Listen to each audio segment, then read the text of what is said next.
welcome again to our short course on predictive analytics and big data. And this is the third session, and we have Prof.Ben Feng already here. So welcome, Prof.Ben. And for your information, I mean for the all participant information that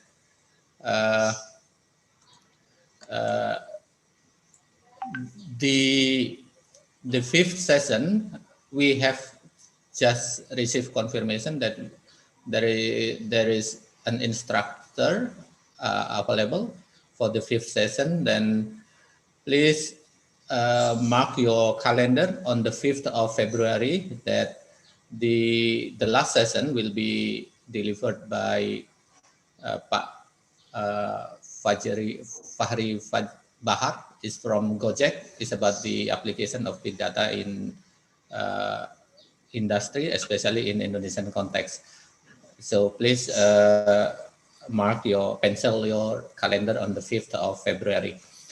And also for today, as usual, please participate as usual. Please keep participate yourself to the whole session for today, because not only about the participation, but not only about the certificate, sorry, but also for it's getting more specific in terms of the big data.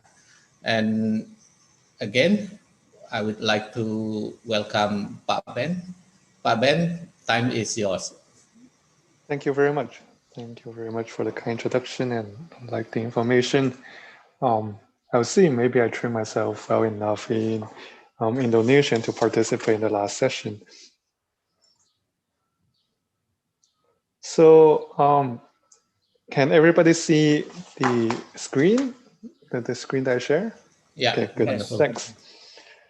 So today, I'm not going to introduce any specific model, right? So today is not a modeling class.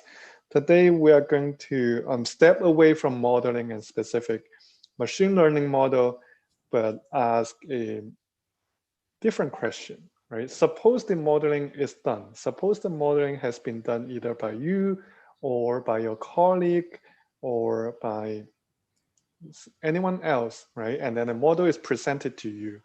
And then before you actually put this model into your real task and start making real predictions and start making impact for your business or for your research or what have you, you might want to take a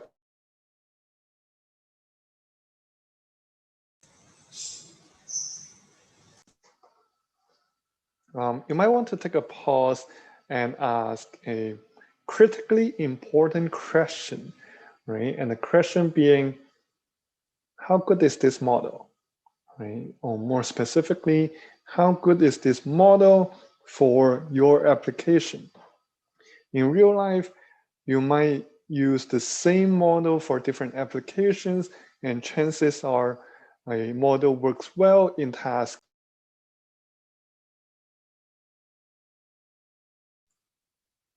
Sorry, is everything okay? It seems like, let me keep going.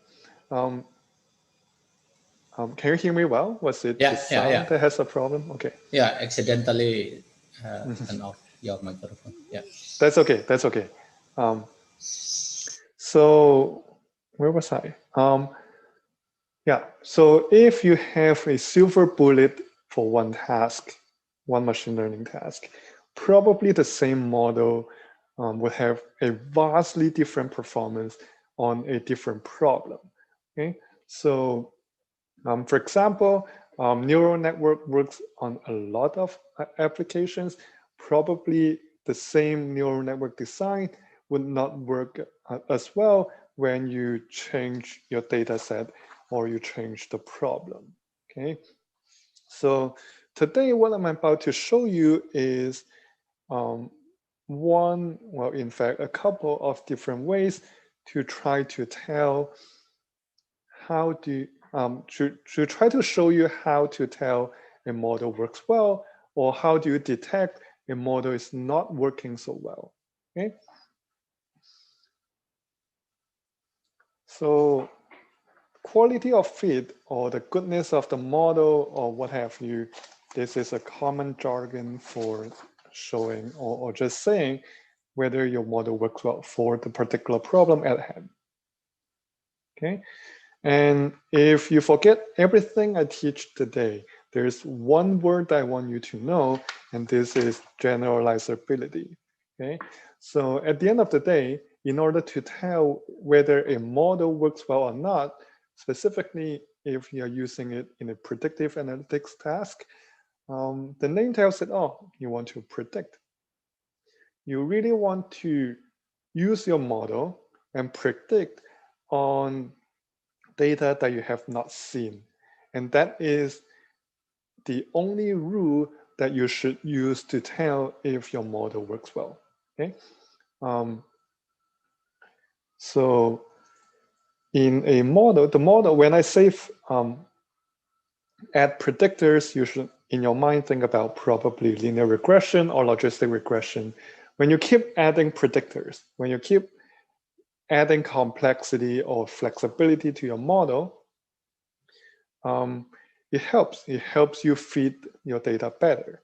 So you want to avoid underfitting your data. You want to add enough predictor into your model so that your model fits the data well. However, when you have data that's kind of what we say dirty, if your data is dirty or not clean enough, then probably there will be measurement error. Probably there will be some human error in it. So you don't want to train such a complicated model so that your model start learning about these random fluctuations that really doesn't have any meanings. Okay, so we want to avoid underfitting, but at the same time avoid overfitting the model also.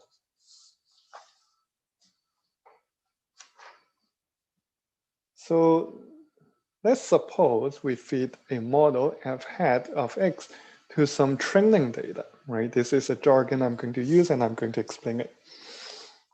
We feed the model to some training data, which means training data just means the data I used to feed the model, right? That's what it means by definition. And what we're trying to do today, at least, is try to assess how good this model really is. Okay, so once the model is already fit and the model parameter has been estimated, then it would be very simple to compute the mean square error over the training data, right? What you do is you take the square difference of the observed label and the predicted value based on your model, and just take the average over this sum of squares.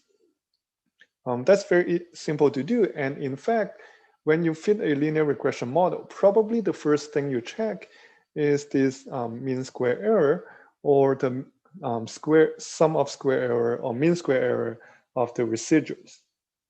Okay, so the problem, right? The computation is simple. The problem with this computation is your model has already seen this training data, or in fact, your model is particularly fit to this set of training data. So in some sense, the model that you have had is the best model for the training data in some sense, right? It's the best model among all the possible models who have not seen this training data, right? So your model is particularly fit to your training data. And when you calculate the MSE, probably your MSE would be small for this data set, but when you change a different data set, the MSE would not be that small, right? So if we just focus on the training data MSE, it will push us towards overfitting because we will just keep fitting the model, keep fitting more and more complicated model. And as the model gets more and more complicated, the MSE for the training data always decreases. Okay. For those of you who have used linear regression extensively, you would know even if you threw nonsensical garbage predictor into the model, the R square will decrease. Okay, So it doesn't mean that your model is getting better. It just means for the data that you're providing to the model, your model fits better and better to your data. Okay. So I want to show you ways to fix this problem. Okay. So rather than calculating the training mean square error, meaning instead of calculating the MSE on the training data, you really want to compute the MSE for fresh, unseen test data. Okay, so these are the two main jargon for everyone who study machine learning. Training data is the data that you use to fit the model, and test data is what you use to test how good the data is. Okay, so the test data has to be unseen by the model during the training process. Right? It has to be a completely fresh set of data. And this would tell us if f hat generalizes well to new data, right? So if you forget everything I say today, this first couple of pages, that's all you need to know, right? So what I'm going to show you next will be examples and illustrations about how to use this test and training data. Just a side note, for those of you who have taken maybe a couple of statistics classes and have heard of the term R-square, adjusted R-square, multiple R-square, AIC, BIC, and so on. So these are typical performance measures in statistical models such as linear regression or logistic regression, right? So these are pretty common performance measure, and they were developed in a particular time in history, right? They're still useful now, but when they were developed, it was a particular set of circumstances that makes them useful. Okay, so these assessments, like these performance measures, most of them assumes, at least implicitly, that the selected model, whatever model you're looking at, the models you are using are correct, right? Assuming the model is correct, then R square AIC and BAIC would have specific statistical meanings.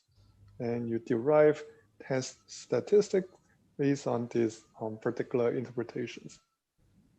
Okay, and AIC, for example, would be valid asymptotically, right? So you have a limited amount of data, make statistical reference, make statistical inference, and the inference is only valid when you when your data set grows to unlimited size. Okay, so these measures, they are good, they make statistical sense, but they were developed at a time when data was very, very limited, right? So people have to make strong assumptions about a model in order to make sense of the data that they observe, right? Again, the data at the time was limited.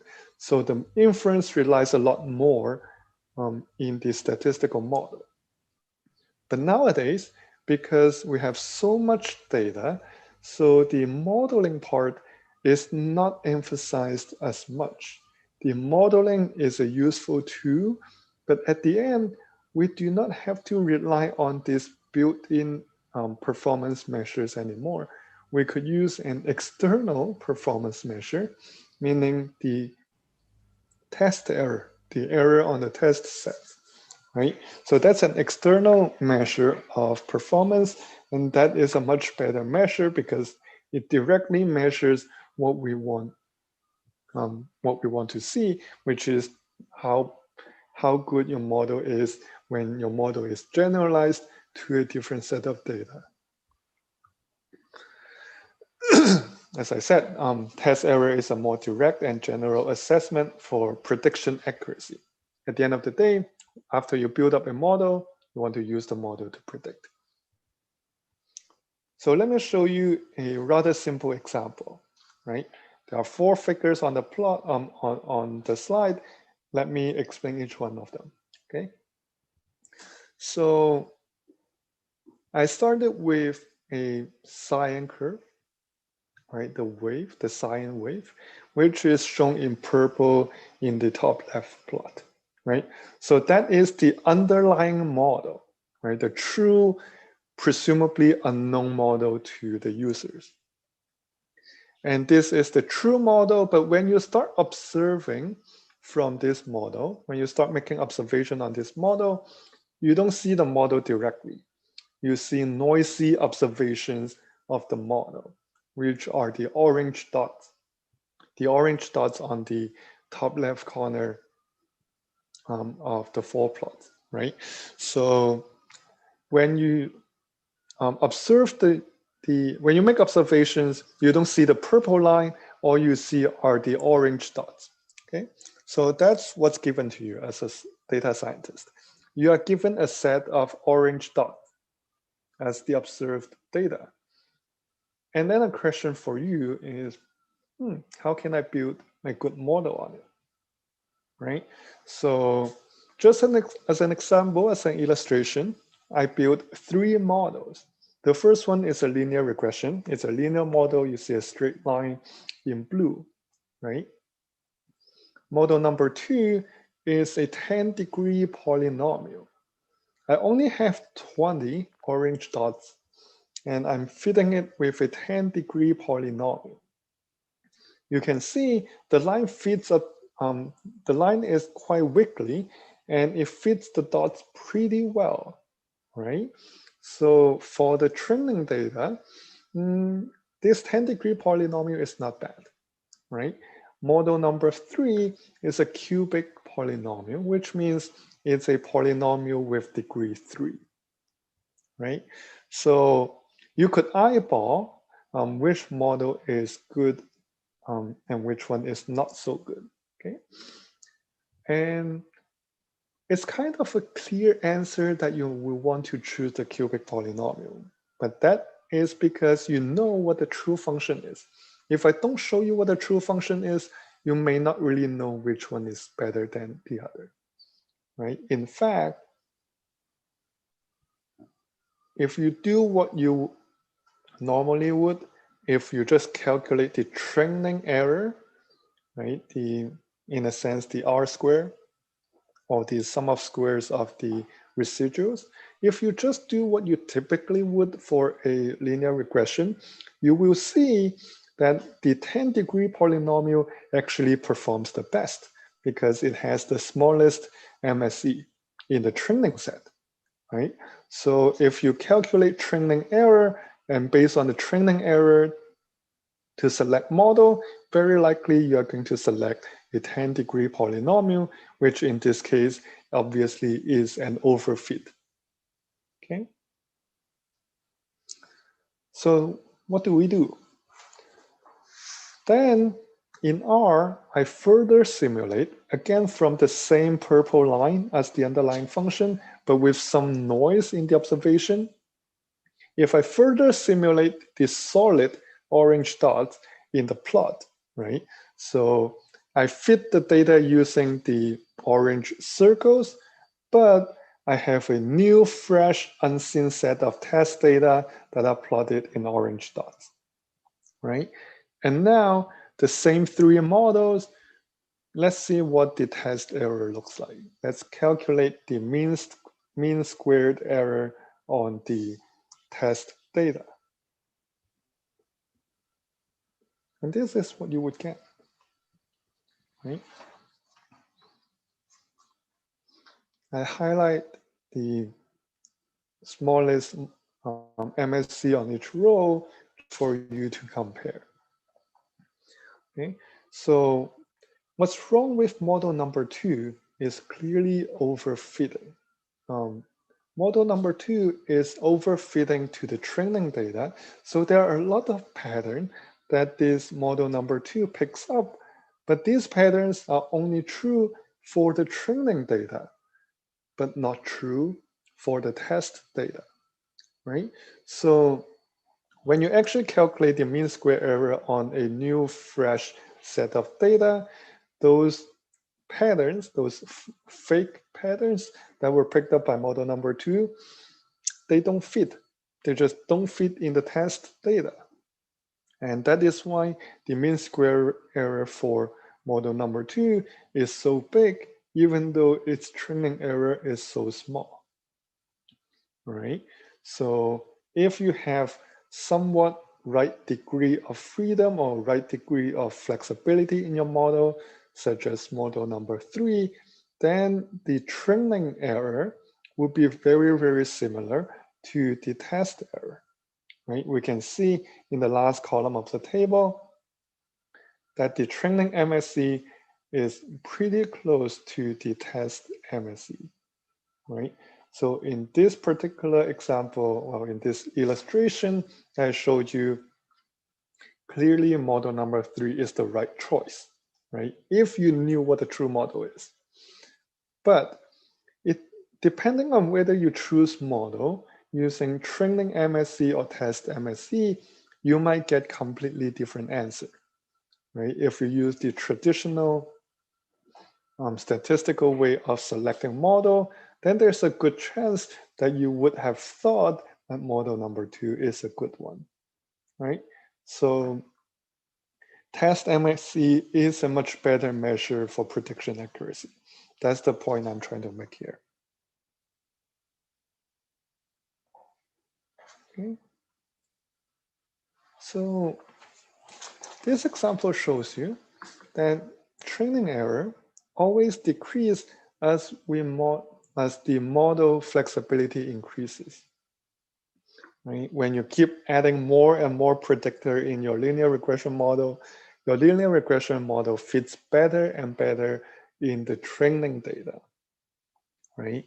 So in a sense, for those of you with some optimization background, what really happens here is you keep adding variables to an optimization problem. In a sense, you're making the feasible set of an optimization problem bigger and bigger and bigger. And one of the consequences of larger feasible set is you're going to get a better objective value. And in this case, the objective value is the training error, right?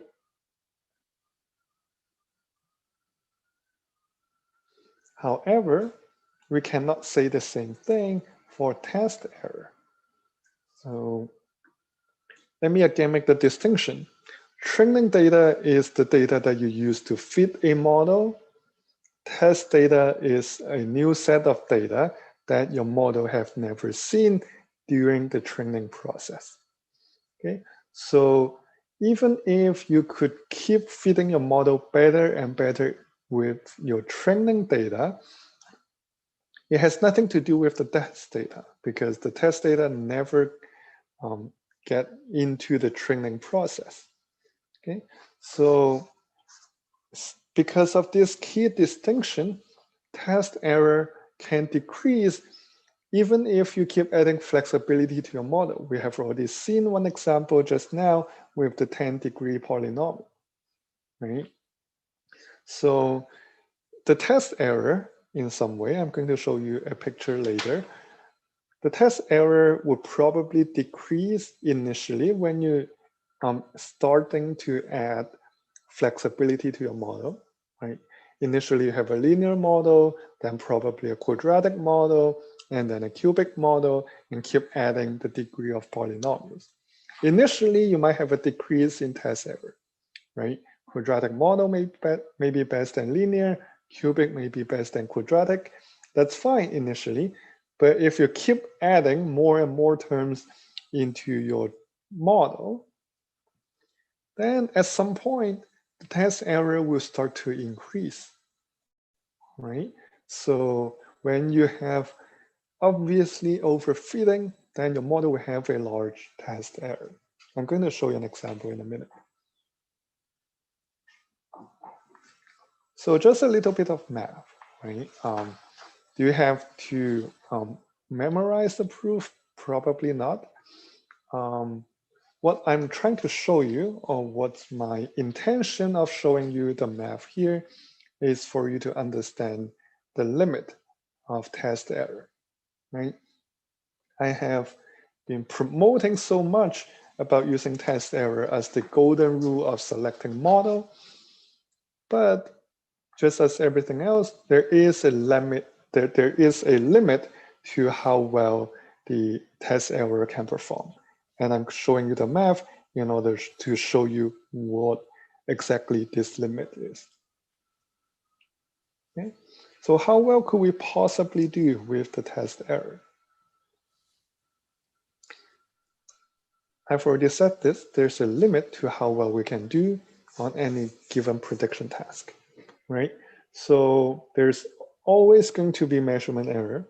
There is always going to be a model that kind of learns a little bit of the measurement error. And at the end of the day, when you make prediction, you're only making a prediction on a number. But when you make actual observation, which is a random variable, then the realization of a random variable will very, very be unlikely, if not impossible, be different from your prediction. It's just a matter of how close your prediction is to the actual observation. Okay. So let's say we have the God's vision, right? Let's say we knew somehow the true regression function, right? I don't know how we knew that, but suppose we do. Suppose we knew what the true function is. We will still have error in our prediction because what we observe is the true function plus a noise. And that noise is called irreducible error. And that noise is always there and no one can do anything about it. Okay. So in the best case, even if we know precisely what the prediction function or what the regression function is, our predictions are not perfect, okay? Because there is a irreducible error there that no one can reduce, okay? And that's why it's called irreducible. So at each value of x, there is typically a distribution of possible y values, and for a regression task, that y is a continuous variable, so there will be a prediction error. Our average prediction error will always be at least the variance of that random variable, of that irreducible error. And that brings us back to something that I mentioned in the first lecture, which is bias variance tradeoff, right? And this tradeoff is everywhere in machine learning, specifically in prediction. The bias variance tradeoff is saying to minimize the prediction error, we need to find the right balance between the bias and the variance of the predictor. Let me explain what they are, right? Say we use some training data, somehow choose a predictor f hat, right? This f hat could be your linear regression model, could be your logistic regression model, could be your neural network, whatever that is, somehow you build a predictor, right? So the expected test MSE, right? If you use your predictor on a new set of data, you could calculate MSE, right? I'm using expectation here rather than a sample average. I want to look at the theoretical property, right? If I look at a new data point, x0, and try to make prediction on that x0, and here y0 is a random variable because at every point x, there will be a distribution for the y values. So it's valid to ask the variance of the function at that point and the bias of the function at that point, and then we have an irreducible error at the end. So the expected test error has 3 parts to it. The irreducible error is not affected by the predictor, right? Whatever you predict, there will always be a irreducible error there, right? We don't know what it is. We don't know how big that error is, but it's always there. and it's always a constant. The model quality of f hat would affect two other terms, in this case, the variance and the bias. And I'm going to try to illustrate what they are in the context of machine learning models, right? So let's try to understand each of the terms here. The first expectation on the left-hand side is the expected test MSE, and that is the average test MSE we would get if we repeatedly construct f hat using many random training sets. Right? Suppose we have many random training sets, and for each of the training sets, we feed a predictor. And for every single f hat that I used, that I built on these random tests, random training sets, I'm going to test each of them on the same x0, which is a test data that has not been seen before. Okay? And also, every time when I test it, I'm going to make a different observation of y0 at x0. Right? So the observation is random, and the models are also random. Right? In this case, we want to know the expected test MSE. And this turns out to be, well, first term, the variance is the variance of f hat at x0, which is the variability of f hat x0 around the expected value of f hat. Okay. So this variability really comes from the fact that you're using many different random training sets, right? Your model functions, the functional form of your model does not change, but because your training set keeps changing, so your prediction keeps changing as well. The bias is the bias of f hat at 0, which turns out to be the expected value, right? The average of all your f hat using many different random training set. That average subtracting the true unknown function of f of x0. Okay?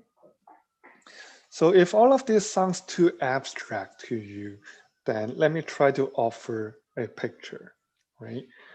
For those of you who understand all the math behind this, good for you. Nonetheless, if you haven't seen the picture, I'm sure this picture will help. Okay. So suppose the true underlying function is yellow here, right? So the true underlying function is shown in the yellow curve that's kind of curly. We don't know that, right? The user of machine learning models don't know the underlying true model, and we're trying to estimate it, okay? We don't even know whether it's going to be a straight line or it's gonna be a curve. We just don't know what it is. What we see are the gray dots on the plot, right? So suppose, right, if we have the God's vision, right, let's abstract from the data and suppose we have the God's vision and say, well, we have the curly regression line, but what would be the closest straight line to the yellow curly true regression function, right? If we knew the true function is curly, or if the true function is the curve, but we still nonetheless want to find a straight line that is the closest to this yellow curve, then we're going to have the orange dotted line, which is the best linear approximation. Right? Yellow line is f of x, and we can find the best linear approximation as the dotted or dashed orange line. Right? That's only if we knew what the yellow line is. But if we don't know the true regression line and we only fit a linear regression on the gray dots, we're going to get the linear regression estimate, which is shown in blue here. Okay. So variance measures how much this blue line varies around the orange best linear approximation. Okay? And the reason why this blue line could vary is because every time I'm going to see a different set of gray dots in the plot, right? When I change a different data set and then run a linear regression estimate again, probably the blue line is going to change a little bit. And whenever I change a new set of data and fit a new linear regression, the slope and intercept of the linear regression will be slightly different. Okay? And the variability of f hat around FL, the orange line, is the variance. And the bias measures how far away the dashed straight line is from the true regression curve, which is the yellow curve in the picture, right? So the difference between the dashed orange line and the yellow curve is the bias, and the variability of the linear regression estimate, because, well, due to the change of data, is called a variance. Okay, so this is the bias variance trade-off in prediction. And what does this have to do with any practical task, you might ask? That's a perfect question, and I have an answer for you. So let's think about this equation in practical terms. Like, how exactly can we find the right balance between variance and bias? Variance refers to how much f hat would change if we estimate it using a different set of training data.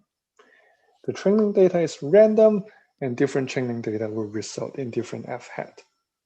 Ideally, if you have a good estimator, if you have a good predictor, f hat should not change tremendously. F hat should be fluctuating around a small range, right? If, unfortunately, you selected a model that changes a lot when you change the data just a little bit, then your f hat, your predictor, would have a high variance. Now, let's take our vision back to the 10-degree polynomial, right? The 10-degree polynomial have so many waves because it's trying to capture every single characteristics, every single location of every single observation of the training data. And that is why you see so many ups and downs in the 10-degree polynomial. Now, just imagine we change the training data.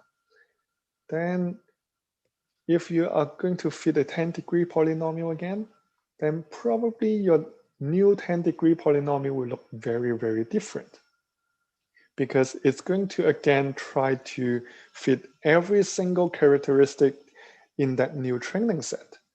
Okay, so that would be a perfect example of showing a predictor that has high variance, because when you change the data set a little bit, your function could look completely different.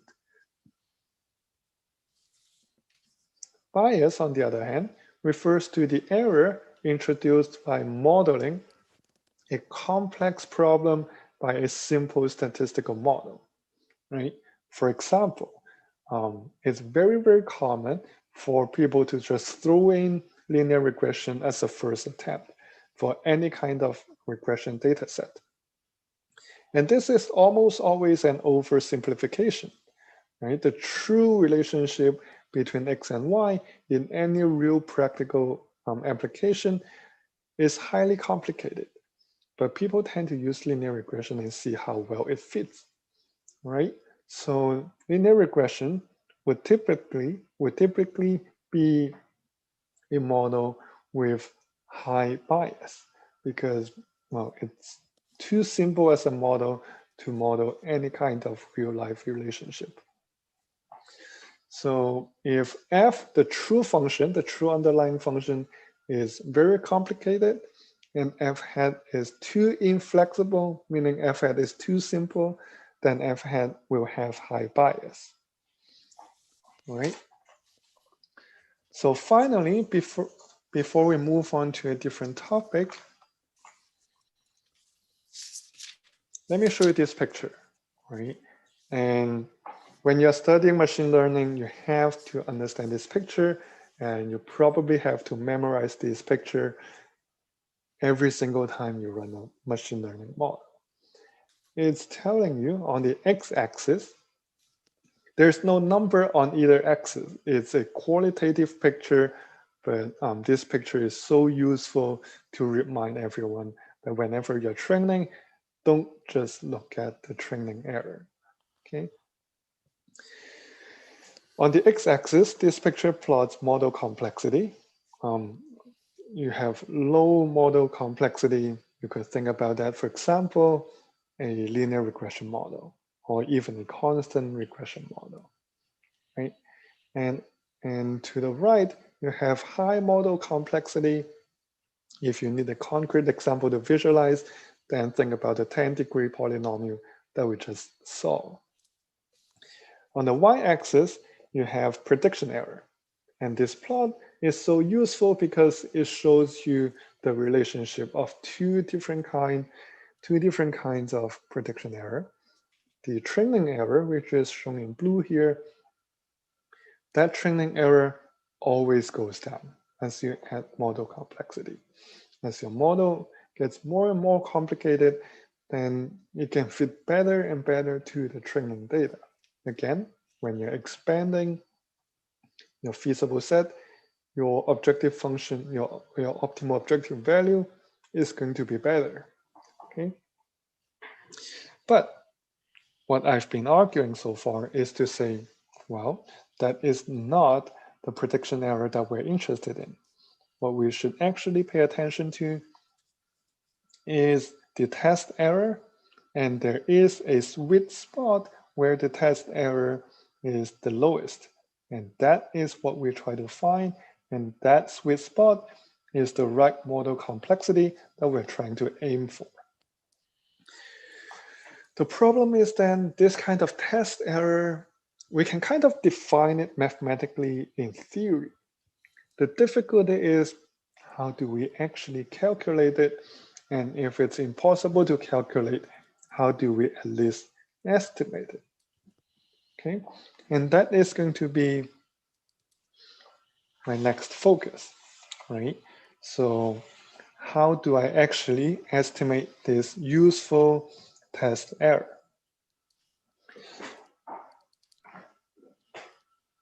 Let me just put that picture up again in the bottom right. Okay, so training error keeps going down when you increase model complexity, but we shouldn't look at that. We should actually look at the test error and try to identify the right model complexity that's right in the sweet spot. Okay. So then in order to do that, we need to step back a little bit and think about what really is a test error. A test error is the average error that results from using a statistical learning method to predict the response on a new observation. A new observation is defined as an observation that was not used in training the method. Right? So the statistical learning method used some data to train, to feed, to calibrate, but we want to know how well this method generalizes when it's used in a new data point. Training error, I don't have to emphasize anymore, I hope. Training error is just the error of using this method onto the data that is used in the training process. It's useful in the past when you really don't have that much data, but now when you have abundant amount of data, you really want to switch your vision or switch your perspective and look at test error instead. So test error is a desired assessment for model accuracy. When you don't have that many data, you have no choice, you have to look at the training error. But now you do have a choice and you always choose a better assessment. In our case, I keep promoting using the test error instead. So I'm going to show you 3 different approaches in total about how to calculate or how to estimate the test error, right? Using the definition of test error in the last page. So the ideal or the best solution to this problem is to get a huge test set, right? Once you fit the model, you get a huge test set, presumably all the possible data in the real world that you could collect. Well, often this is not possible. You know what the ideal is, but ideal is an ideal because it's difficult to achieve. So the second best solution is to consider a class of method that estimate the test error by a different method, right? Suppose you only have one data set and one data set only, but the good news is the data set has a reasonable number, large number of observations. Okay, so you split the data in half, or in fact, it could be 40% versus 60 or 20 versus 80. But nonetheless, the key point here is you have a complete set of data, but you pretend you only have part of it, and you're only using part of it to do the training and use the other part of it for estimating test error. And this is called the validation set approach because the set that you're holding, right, the set that you're holding out, the set that you're holding out from the training process is called a validation set, okay? The validation set approach, hopefully by my description, you could kind of imagine how this works, right? And where we are going. Suppose we would like to find a set of variables that give the lowest test error, right? Again, not the training error during the training process, but the test error after the training is done. Given a large enough data set, right? If your data set is large enough, you could split in half. You have the luxury of splitting them in half. But if your data set is small, there's no way or no point of doing that. Given a large enough data set, you can randomly split the data into a training set and a validation set, or sometimes people call that the holdout set or the testing set. Okay, so you just randomly split the data, and the randomly splitting step is try to ensure that the test data is similar, statistically at least, similar to the training set, but it has none of the specific characteristics of the training set. So the two data sets are kind of balanced out, but we don't want the algorithm overfits itself to the training set, because once the algorithm starts to overfit, the test data will start to have an increasing test error. So the following step hopefully becomes intuitive now, right? You fit a model using the training set, and then you use the fitted model to predict the responses on the validation set or the test set. And the resulting validation set error provides an estimate of the test error. Okay, and this is because the validation set is being held, and it's a held out set that doesn't go into the training process, right? We purposefully hold some data and don't use that data in the training process. So that is by definition unseen fresh data from the perspective of the training purpose, okay? From the training perspective. So once the data is trained or is calibrated or is fitted to the training set, then you start estimating MSCs or whatever performance measure on the test set. Okay, and that will be by definition an estimate of test error. It's only an estimate because the test set is not an entire set of data that you could have checked, or you could have collected, right? So the test data is only a subset of all possible test data that's out in the world. Okay. So this estimate can be assessed by using the MSE for a regression problem, or it could be a misclassification error rate in the case of a classification problem or qualitative response. Okay. So if at this point I start to lose you and start to lose your attention, come back because example time, right? So in R or in one of the R library, there is a data set that includes different kinds of information for about 400 cars, I think 392 cars. Okay, these would include the mile per gallon (mpg), how many miles can a car drive per gallon of gasoline, and then horsepower of a car and make or year of the car and so on, right? Different information for 392 cars. Okay, so this is the data set we're going to use for illustration purpose. And this example, this data set is in R. Right? I'm going to send you the R code for how I generate all the graph in this set of slides. So I'm just making up this problem that suppose I have the hypothesis that mile per gallon is related to horsepower. And I want to predict the mile per gallon of a car from the horsepower of a car. So my hypothesis is these two are related, but the problem is I don't know how exactly they are related. So I'm going to try out different models. I'm going to try out linear model. I'm going to try out high order polynomial models. So it will include order 2, 3, 4, up to 10. I'm going to try all these 10 models.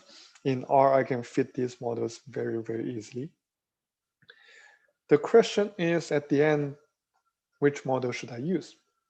And if I really want to make the prediction, which is the best model for me to make the prediction? So what I'm going to do is I randomly split the data set into a training set and a validation set. And I'm going to split them randomly half and half. Then I'm going to fit all the model using the training set and evaluate the mean square errors using the validation set.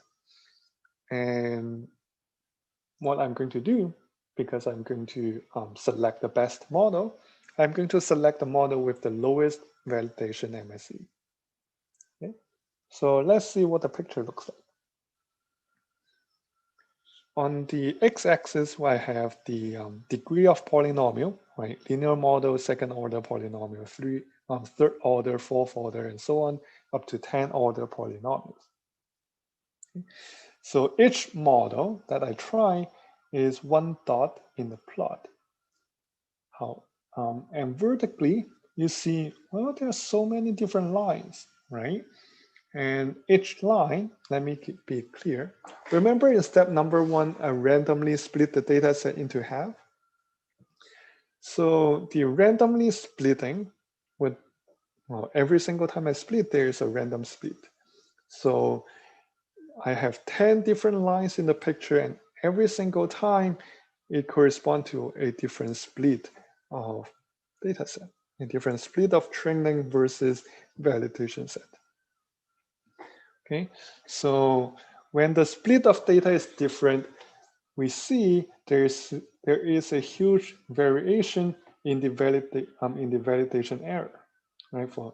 For fixed degree of polynomial, say the second degree polynomial, if the split of the data are different, I get totally different estimate of validation error.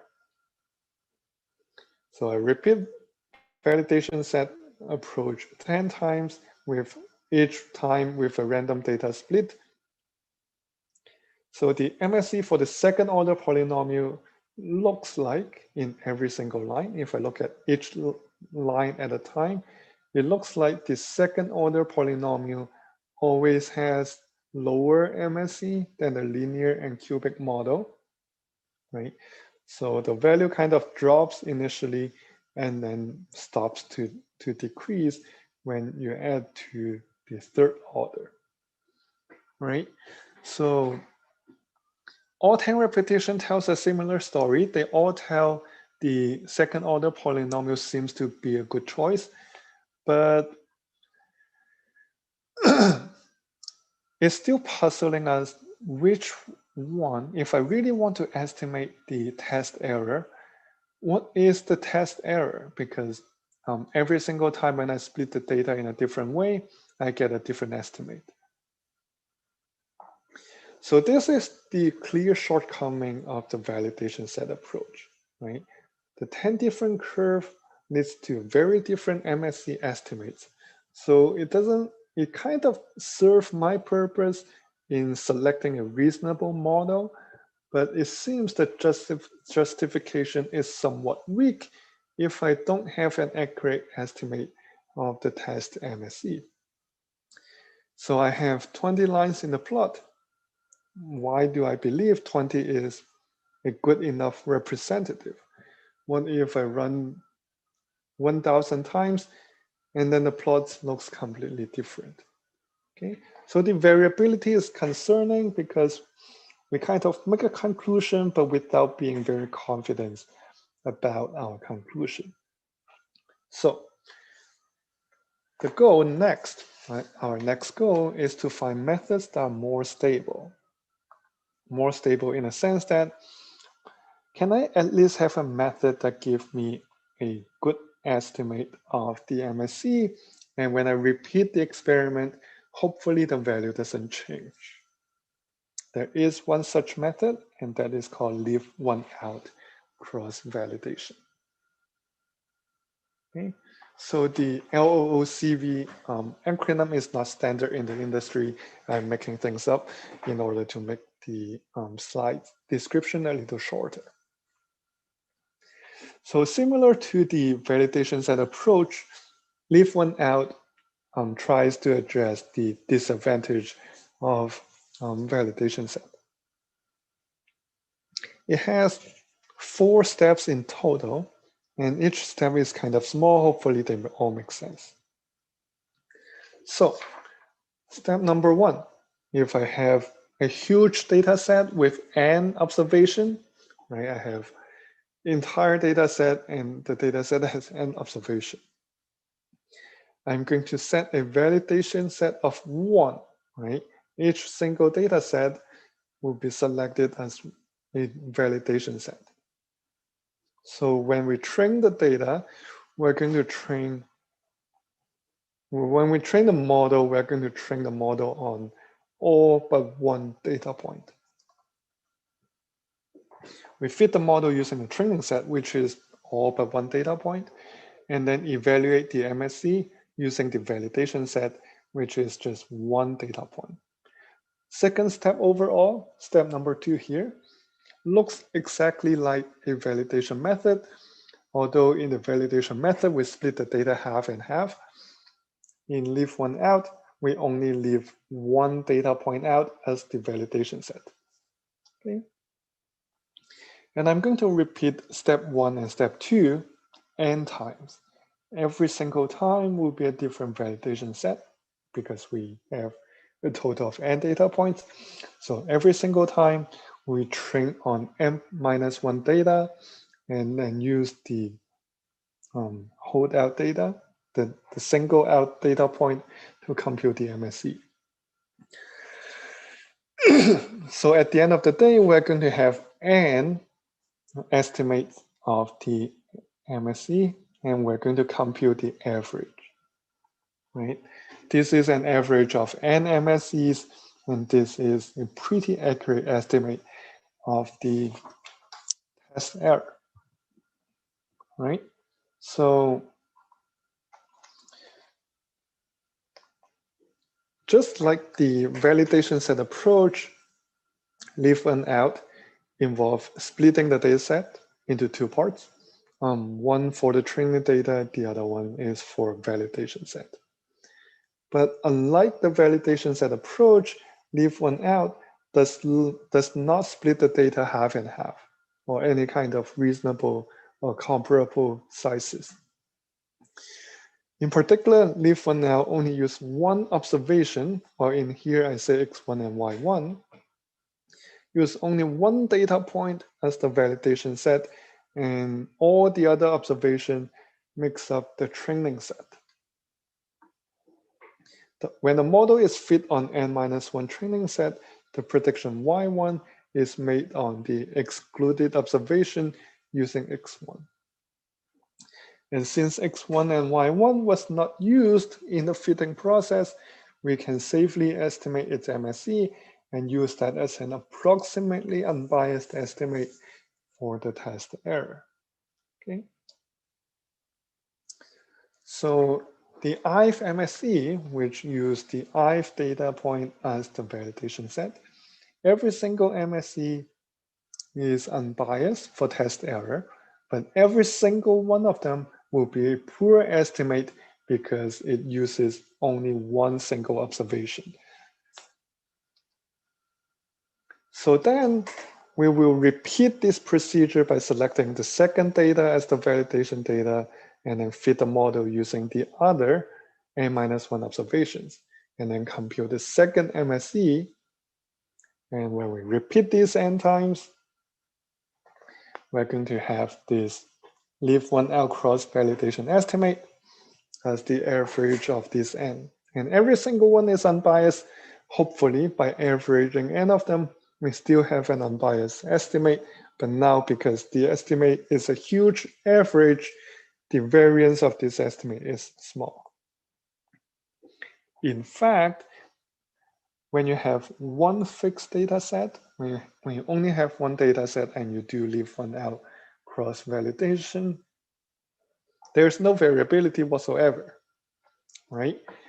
If you compare this to the validation set approach has a random splitting of the data at the beginning. But in leave one out, there is no randomness whatsoever when you split the data, right? Every single data point is its own group, and every time you use one data point as the validation set, right? So everything is in perfect order, and there's no randomness involved. And the fact that there's no randomness involved, meaning no matter how many times you repeat this leave one out cross validation, you're always going to get the same MSE estimate. Okay, so benefits. Benefit of leave one out, less bias, because every single time of the n times, we have an unbiased or almost unbiased estimate, and the model is trained on almost all the data that's given to you. Okay, so theoretically, the leave one out is the least biased estimate of the test error. And leave one out produce less variable MSE than validation set approach. In fact, less variable is an understatement. There's no variability whatsoever in the leave one out cross validation.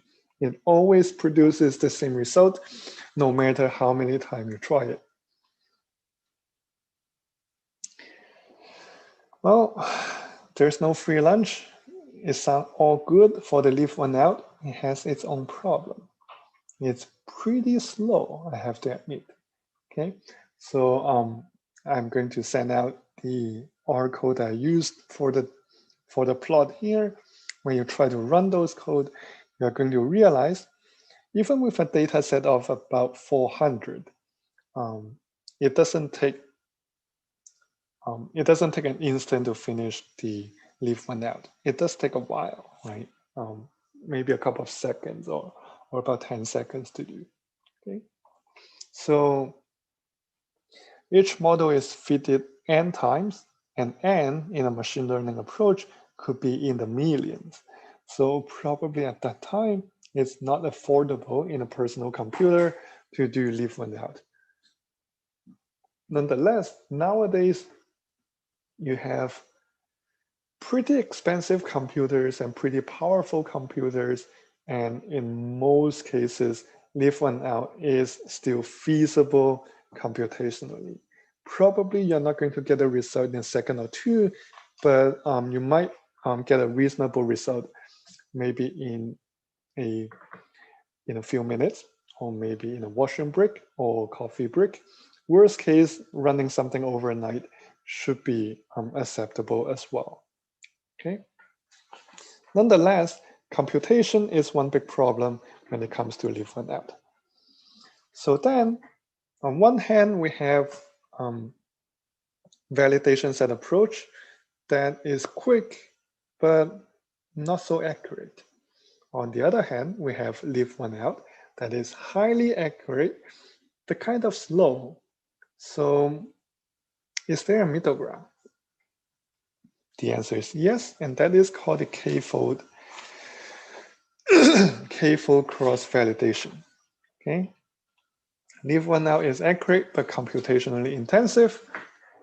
Validation set is quick but inaccurate. The middle ground is called k-fold cross-validation, and in all kinds of textbooks, you can see k-fold cross-validation as a must-have topic in machine learning. So the steps are pretty much the same as before with some crucial differences. Okay, so step number one is kind of similar to the first step in the leave one out cross-validation. You split the data into groups, but instead of splitting up into groups of one, you split them into some groups with reasonable size, right? And in particular, k-fold cross-validation means you split the data set into 10 groups or 10 folds. That's why it's called k-fold cross-validation, because you split the data into 10 folds and approximately equal size. K in practice could be a lot less than n. Okay, so I'm going to come back to what the magical case might be. And then you use one of the k folds as the validation set, and then use the remaining k minus 1 folds as the training set, right? Again, pretty similar to leave one out, but instead of having one data point as the validation set, you have one entire fold as the validation set. And then you're going to fit the model using the training set, and then evaluate MSE using the validation set. Again, step number two is the same as the validation set approach and the leave one out. Repeat step 1 and 2 for k times. Again, k could be a lot less than n. Each time a different validation set to compute the MSE. And now, because the process is repeated k times, at the end you have k MSEs. What are you going to do? Well, you have k estimates of the same thing, then you just take the average over them to calculate the cross-validation error.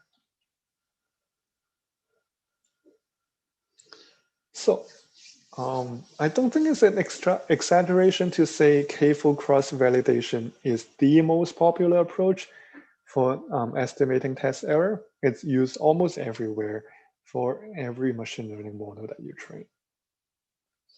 So let me just make some connection among these three different methods, right? The value of k in the k-fold cross-validation kind of determines the emphasis between speed and accuracy. When you set k equals to n, the total amount of data that you have, well, you comes back to the leave one out cross-validation. And when you set k equals to 2 without even running any repetition, well, then you save on speed, but pretty inaccurate. And this is just the validation set approach. Usually, I'm going to show you an example. Usually k equals to 5 or 10 are quite typical, right? So these are empirically used and seems to be working quite well in practice. Are they proven to be the right numbers? Probably not, but they are convenient number to have. And in fact, in my mind, I don't think 5 and 10 are any more magical number than we have 5 fingers on one palm and 10 on 2. Empirically, k-fold estimates do not suffer from excessively high bias or excessively high variances. So in majority of the cases, in most cases in practice, that is a good balance for bias and variance trade-off. Here's a picture. It's the same kind of picture I've been showing you for the other 2 cross-validation methods. When you use 5-fold cross-validation, it seems the estimate kind of estimate the MSE well at first. It's pretty accurate, but then later on, it seems the variability is a little large for model with high complexities. 10-fold cross-validation is a little more accurate and again, slightly more computational demanding as well. Okay, and between 5-fold and 10-fold, it's a matter of taste, really. So let me just quickly summarize all methods in the same plot. And the plots might look a little bit different than the ones that you see because I kind of play around with the y-axis so that now all 4 plots have the same y range, right? In the other plot I show you, the y range wasn't the same, right? So if you just compare horizontally, you could do that safely because the y-axis are all the same. Okay? So you could tell that the validation set method has a lot more variability when it's compared to the 5-fold cross-validation. And when you compare the 10-fold cross-validation with leave one out, you are going to see, well, the 10-fold cross-validation performs pretty well. It estimates the leave one out cross-validation very, very accurately. Okay, so this kind of tells you, or empirically tells you the story that 5 and 10 are good numbers to have when it comes to k-fold cross-validation. A few final remarks. Because cross-validation is so popular, let me just make some final remarks that I don't have time to go through in detail. On classification problems, step number 1, 2, 3, and 4 are exactly the same as you would have done for a regression problem. The only main thing that's different from before is the error, right? For regression problem, MSE, mean square error, is a typical error. But in classification problem, you really want to change the error measure. And in classification problem, you measure the error by the percentage of misclassification. Okay, so that's only a slight change. And one last remark, it's kind of important in practice because people usually think about training as the parameter estimation process. Okay, so when you have a ton of data and then you have decided what the predictors are, you fit your model. People usually think about that as the training process. But a typical practical machine learning approach usually involves 2 steps. And more often than not, step number 1 is in fact more important. If you have a huge data set with a huge number of predictors, some of them are useful, some of them are not, right? So if you use your entire data set for model selection and somehow decide to use 100 predictors by some method, and then you fit the model using only those 100 predictors, cross-validation should be applied to both steps instead of the second step, right? The second step is usually what we think about training, but in fact, step 1, the predictor selection process, right, selecting which predictors have the most predictive power. That selection process is also part of the training process, and that must be included in the validation process as well. Okay, so both step number 1 and step number 2 requires cross-validation. And I've been using cross-validation in today's lecture for model selection and for mainly for model selection, which model among all the polynomial model is the best, and for assessing model accuracies. Okay. Sometimes assessing model accuracy is just a mean, but not the end. You use this model accuracy for determining hyperparameters.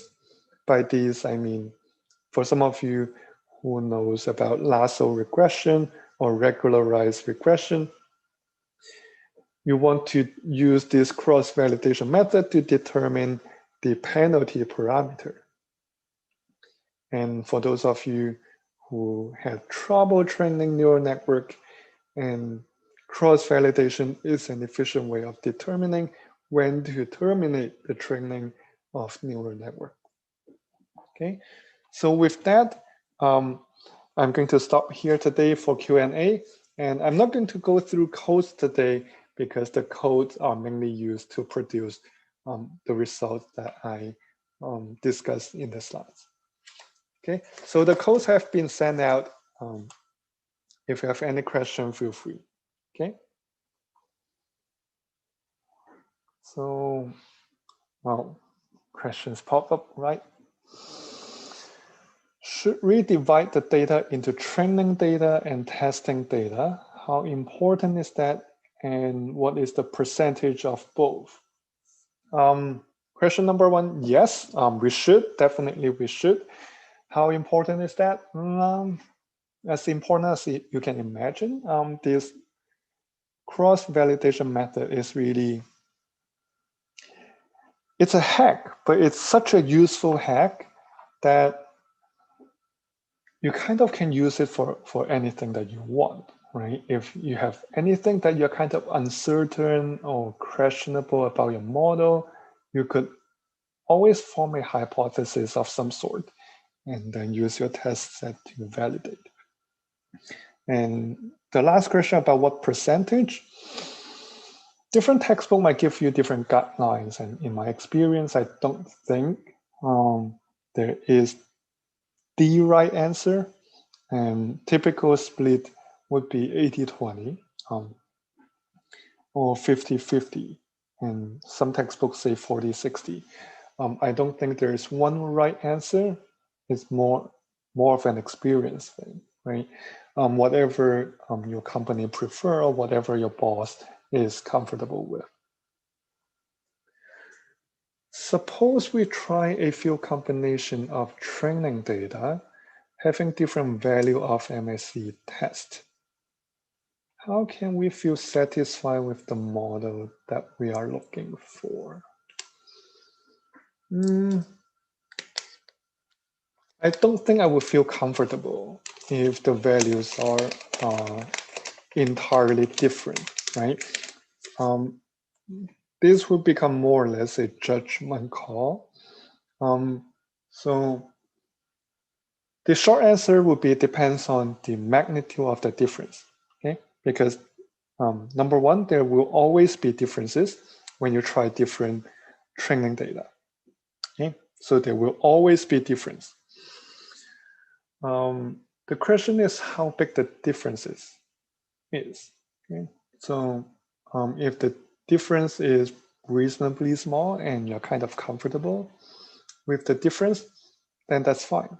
If your model produces vastly different estimates of MSE, the first thing I would check, honestly, is whether I make a mistake in the code. This rarely happens. Second, if that's the fact, it kind of indicates your data set is too small and your training set is too small, because what is actually showing me is you have a model that is too complicated and your training set is too small. Try making your training set a little larger.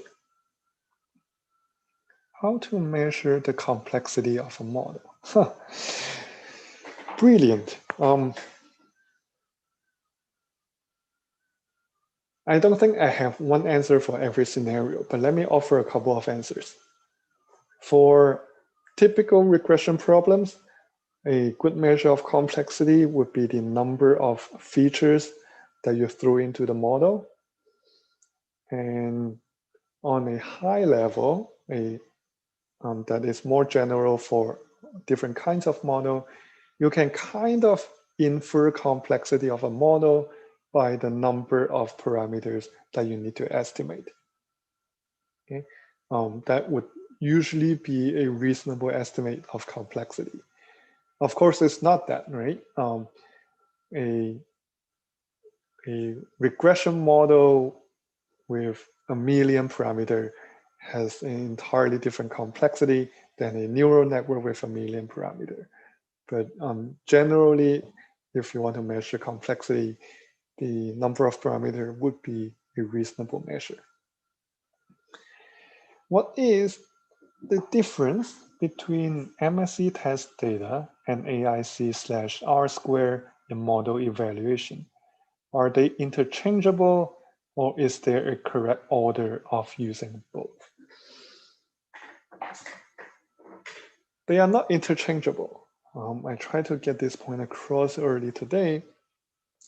Things like AIC and R² are model specific, right? So these measures are only valid if your data satisfies some assumptions and your model satisfies some assumptions, right? But there's really no point in requiring the data to satisfy any kind of assumption, because almost always these assumptions will not be satisfied. Okay, so to your first question, are they interchangeable? No, they're not. AIC and R² are only valid measures of error under all the assumptions, both assumptions on the model and assumption of the data. So they are data specific and model specific. If your data set is small and you have no choice, then it's okay to look at AIC and R². But when your data set is reasonably large, then test MSE is what you should look at. And whether there's a reasonable order of using them. If the AIC and R² are small, if those two measures, if the model specific measures indicates the model is terrible, then I would not proceed with the test MSE, right? So you have two choices. Either you just directly look at MSE, or you first look at AIC and say, the model is garbage, I'm not going to use this model.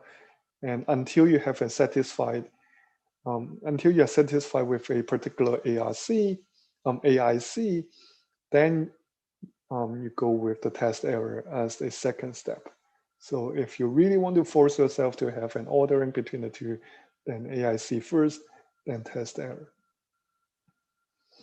How to measure quality of fit of a model which have multiple responses, multi-dimensional model? Good question.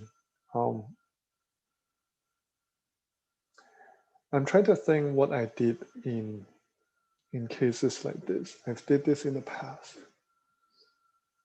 It's kind of an ad hoc solution. I don't think it's the best solution out there. I can tell you what I did.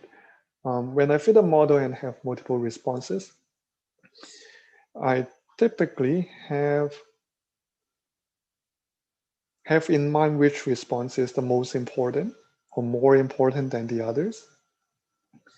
Then I would try to find a model that have reasonable error on all the responses, and then have the best, the lowest error on the response that is the most important. Okay, so I don't think usually you could find one model that have the lowest for all responses. Okay, but at least get rid of those that have some unreasonable errors. When we do use AIC, BIC, and R-square, are there any specific characteristics of the model to use them?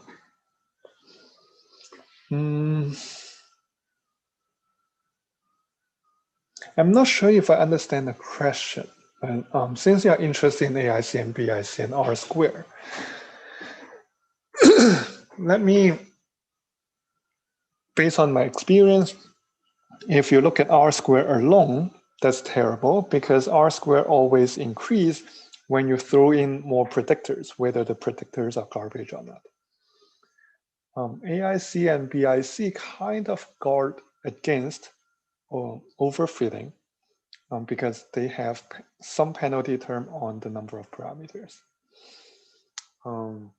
So if you have a model that you're comfortable with, or there's a model that you really want to use, then, I mean, if you have already made up your mind to use a particular model, then none of this would change your mind, right? But I don't think there's any particular model characteristics that would make me use any of these. But probably if I know where the data is collected from, right, there will be some data characteristics that will make me confident about using these measures. So I will pay more attention to the data rather than a model. Which one to be chosen if there is a contradictive between statistical measurement and accurate prediction? Oh, the obvious answer is you want accurate prediction, especially on unseen data. There's no question about that, okay? And I want to justify why I make that choice, because think about what you want from your model, okay? Is it just a model for in-class exercise for students to learn about statistical modeling? If that's the case, then yeah, statistical measurement is important. It's important for students to understand what AIC is, what BIC is, and what R-squares is. Okay? They are important statistical concepts. I don't want to dismiss that. But if you're in the real world and use the model for prediction, for business purpose, or for whatever predictive analytic purpose that you have, if your end goal is for prediction, then definitely you should focus on prediction accuracy. The statistical measurements, they are FYI for your information only. At the end of the day, if you want to use the model for prediction, you want the model to predict well. How to determine number of groups in leave one out? I don't think this question makes sense, but since you asked this question, probably I didn't go through that part very well. When you use leave one out, you don't have to determine number of groups. In leave one out, every single data point is its own group. You don't have to make the decision, okay? And that's what leave one out means. You leave one data point out. And in the k-fold cross-validation, you have to determine the number of groups, which is k, and people usually tend to use 5 or 10, right? It's up to you. If you want to use 8, that's fine. Okay, so somewhere between 5 and 10. Some application, if people want to use about 20 to get a more stable estimate of the MSE, people can use 20 as well. Okay. Can you explain how to find predictors with best predictive power? I'm afraid I can't do that in about a minute or two. Probably not able to do that even in a whole lecture. I can give a couple of keywords though. Feature engineering, right? Sometimes when people give you a set of X and you just directly use them as the predictors, In classroom, that's possible, but in real life, you really want to test that idea out a little bit, right? Sometimes the eggs themselves does not have much predictive power, but when you combine them in some way, for example, when you run a PCA, principal component analysis, or when you run a autoencoder, or any kind of feature engineering process to identify predictors that have good predictive powers. There's no golden rules on how you do feature engineering. It's kind of application dependent. What is the minimum size of data that can be used as training data to adequately describe the pattern of its true function? Again, that's a application dependent question, but let me try to give you some hand wavy and high level explanation, right? First of all, you're hitting all the right keywords. Pattern of its true function. It's not a question of how. It's more of a question of whether you can at all. Because sometimes the true function lies in such a high dimensional space, right? When you have millions of predictors. How can you even visualize what the true function looks like? Okay, there's a whole theory called the learning theory to say what is the minimum size of data that you need to use to train a reasonably well model. I don't remember precisely what that number is, but if you have, say, k as the number of predictors in the model, then the minimum size should be of order k times log of k. It's a big O notation, so it doesn't tell you too much, but it kind of says if your model is more and more complicated, then you need a larger and larger data size. And there's a relationship between the size of the data and the complexity of the model. In classification problem, is there a way to produce / combine K confusion matrix if we want to use K-fold cross validation? Probably. But if you're already using K confusion matrix, I don't see why you want to split the data already, right? So you can.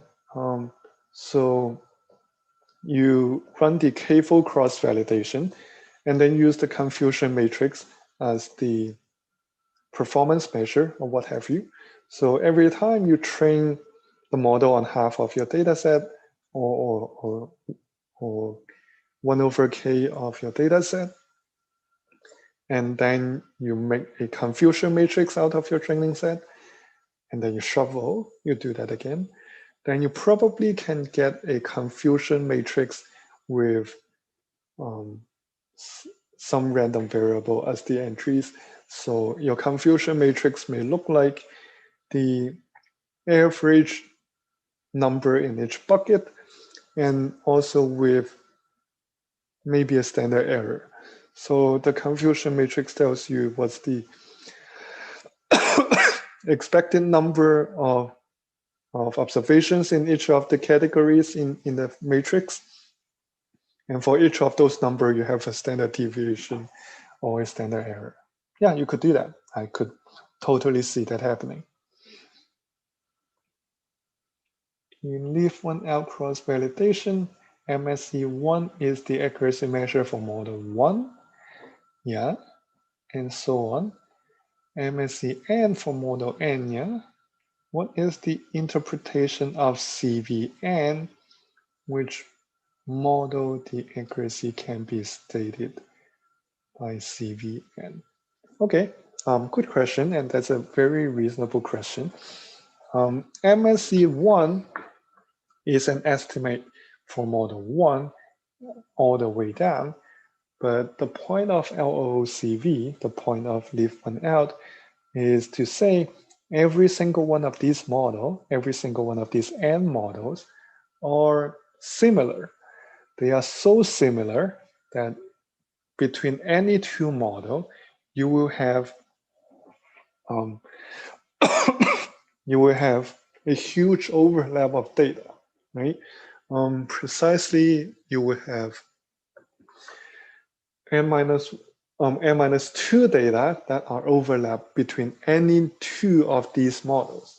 So the interpretation is that all these MSEs are almost unbiased estimates of the same thing. So it's more or less like x1 up to xn. And then when you try to estimate what is the average of these random variables or random realizations, you take the sample average. The same interpretation for CVN is just a sample average of n realizations of the same random variable. Okay, so it's not like which model are we testing the accuracy on? It's a test of the accuracy of a true model with all n data points.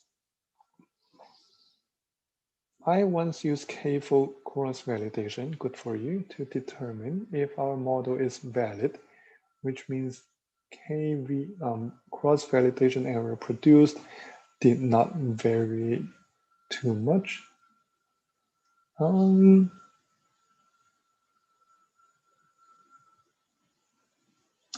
I'm tempted to say no. You don't, because from what you write, I may misunderstand this.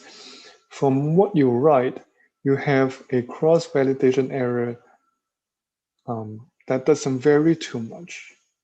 The variability of cross-validation error should not be the criterion. You want to select a model. You want to select a model with a small error, not a stable error. The best case is they're both stable and small. That's perfect. But the criterion should be a small cross-validation error, not a stable one. I hope that makes sense, right?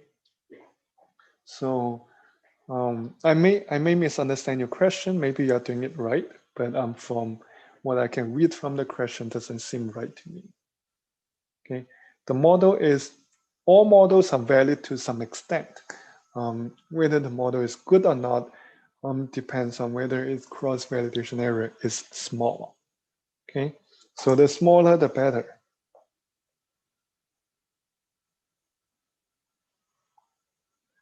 Okay.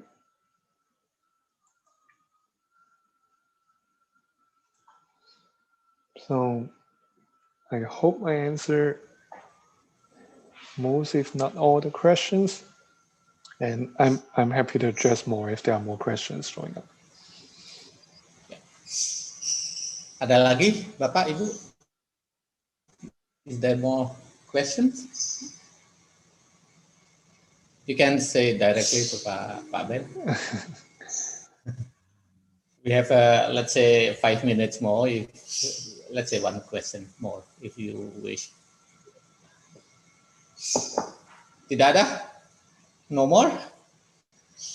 Okay, then we can conclude our third session of this short course. Ada lagi? Okay. Oh, okay, that's my voice bouncing. Okay, I think we can conclude today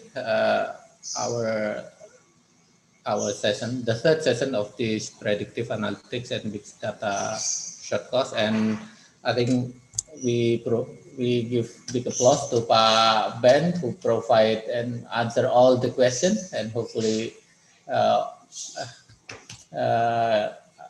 those answer from Prof.Ben satisfied what you about your question. Okay, and then again for the next for the last session with Prof.Ben, it will be on Friday, and again you need to register, and I think the team will send you an email for the registration link, so you can register again to that from that link. And for today, thank you, Pak.Ben, for your facilitation. Thank you very much. Thank you very much, and good evening for you in Canada. And Bapak Ibu, terima kasih for your participation, and thank you very much. See you Friday. Okay. All Terima right. kasih, and See you. good evening.